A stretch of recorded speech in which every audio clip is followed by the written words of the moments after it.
waxaan idin soo gudbinaynaa wararkii ugu dambeeyay waxaynu ku bilaabaynaa wararka warbaahinta Israa'iil ayaa sheegtay in ciidankooda ay baaritaan ku sameynayaan dhacdada gantaal Iiraan ay soo riday u adeegsatay weeraradii ugu dambeeyay ka dhanka ah Israa'iil iyadoo ciidanka Israa'iilna saaka ay shaaciyeen in gantaaladan ay wataan madaxyo qaraxya oo kala firdhaya ayna u suurtagali weeday in qaarkood ay ka hortagaan waxyeello weyn ay dhaliyeen haddaba maxay qubaradu ka tiri awoodda gantaalada Iiraan ay la soo baxday ee wax weyn ka bedeli kara jihada ay u socdaan weerarka iyo weerar celiska isku hayaan Tel Aviv iyo Tehran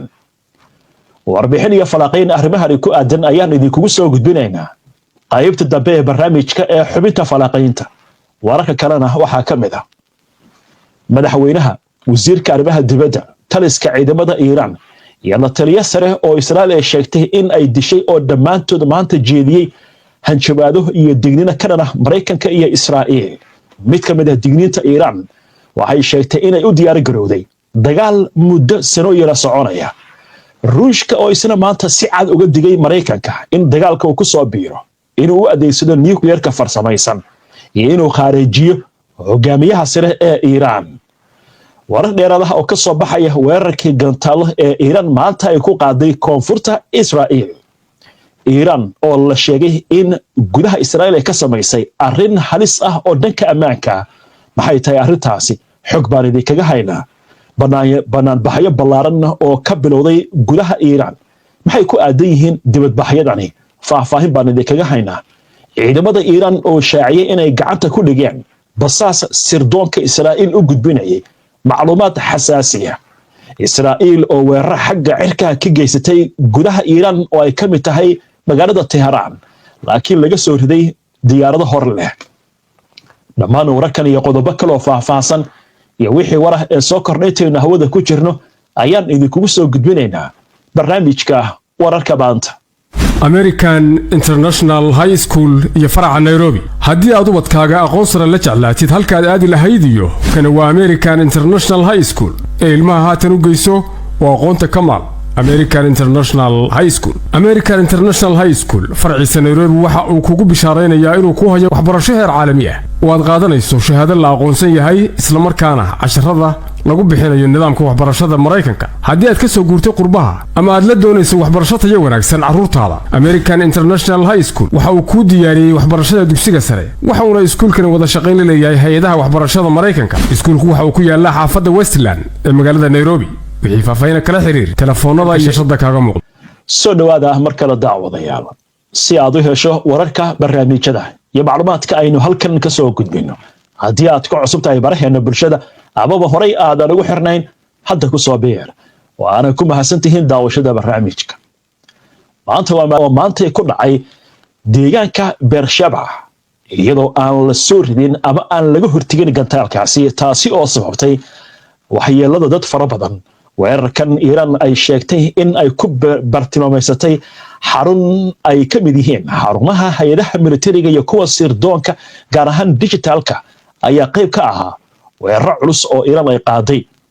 ciidanka Israa'iil ayaa qirtay in gantaalka Iiraan oo si toos ah ugu dhacay magaalada Beersheba ama Beersheba isla markaasna aan la iska caabin halka kanaalka 12 ee Israa'iil laga leeyahay oo soo xigtay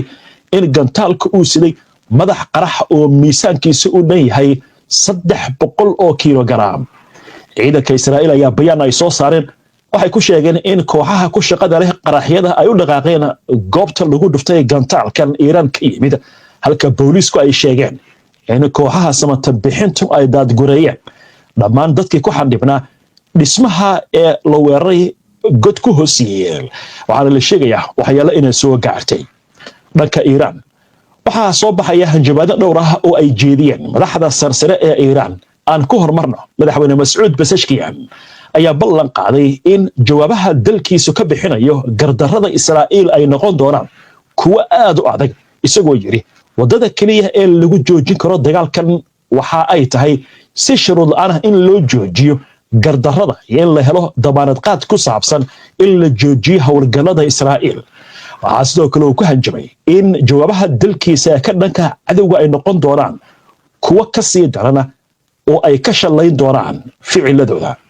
geesta kale wasiirka arrimaha dibadda ee Iiraan Abbas Araghchi ayaa ku nuuxnuuxsaday dhankiisa inaysan suurtagal ahayn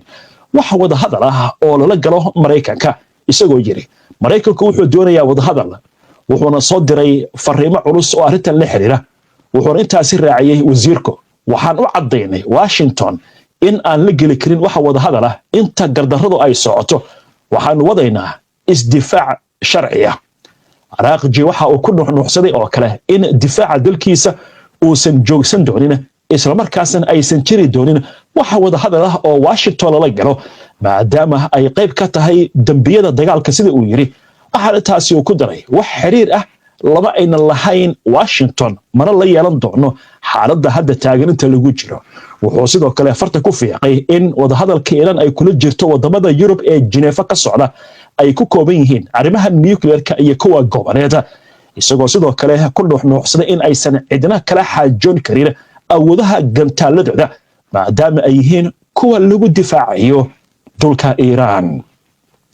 isla warar kale oo Iran ka soo baxaya la taliyaha sare ee hogaamiyaha sare ee Iran Ayatollah Ali Khamenei ninka lagu magacaabo Ali Shamkhani oo horay Israa'iil ay u sheegtay inay ku dishay weeraradii ugu horeeyay ayaa maanta soo hadlay isagoo sheegay inuu caafimaad qabo isla markaasna aysan wax dhibaato soo gaarin wuxuu sheegay inuu diyaar u yahay in dalkiisa uu u dhinto isagoo ku adkaystay in wasida hadalka uu yiri cadowgu ay markaasi tahay inay ogaadaan in dagaalka lala galo Iran uu yahay mid dab lagu ciyaarayo kaas oo natiijada ay noqonayso in cadowga ugu dambeyntii uu ku dambeeyo dambas Shamkhani waxa sidoo kale uu sheegay in taliyaasha military saynisyahanada iyo ragga fagaaraha ku geeriyoonaya aysan weligood ka maqnaan doonin qulubta reer Iran calankoodana uusan dhici doonin war arrimaha la xiriira taliska ciidamada kacaanka islaamiga ee Iran ayaa sanad daboolka ka qaaday in agabkooda dagaalka uu ku filan yahay xitaa haddii dagaalka uu socdo sanooyin ciidamada Iran war kale ay soo saareen waxay ku sheegeen in koonfurta magaalada Tehran ay ku soo rideen laba diyuuradood oo drones ah oo yaryar kuwaasi oo weerar ku ahaa xarun shidaalka lagu safeeyo warbaahinta Iran ayaa war ay hadda soo tuurtay waxa ay ku sheegtay in gacanta lagu dhigay qof basaas ah oo u gudbinaya sirdoonka Israa'iil goobaha nidaamka difaaca Iran ay ku rakaban yihiin dhanka Israa'iil wasiirka gaashaandhigga Israel Katz ayaa digniin u diray xogayaha guud ee ururka Hezbollah kadib markii ururka reer Lebanon uu sheegay inaysan dhexaad ka ahaan doonin dagaalka Katz oo ka falcelinaya hadalka ka soo yeeray Naim Qasim ayaa waxa uu yiri xogayaha guud ee Hezbollah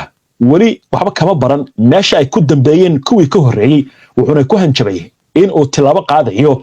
isagoo amar ka helaya Khomeini Katz wuxuu yiri waxaan kula talinaynaa Hezbollah inay ka feejignaadaan oo ay gartaan in Israa'iil ay ka dhamaatay dulqaadkii waa sida dalka u dhigaya kuwa u hanjabaya